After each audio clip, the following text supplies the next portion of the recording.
बघा आता 2025 सुरू आहे. ठीक आहे, कोणतं वर्ष चालू आहे? 2025.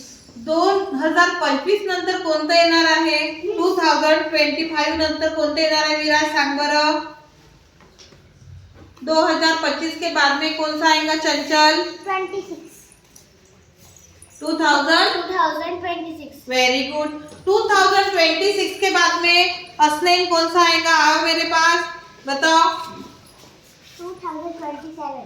2027 आएगा. अभी 2099 के बाद में कौन सा ईयर आएगा? 2100. आ जाओ इधर. अभिमन्यु, 2099 के बाद में कौन सा ईयर आएगा? 2100. कौन सा आएगा बेटा? 2100. Very good.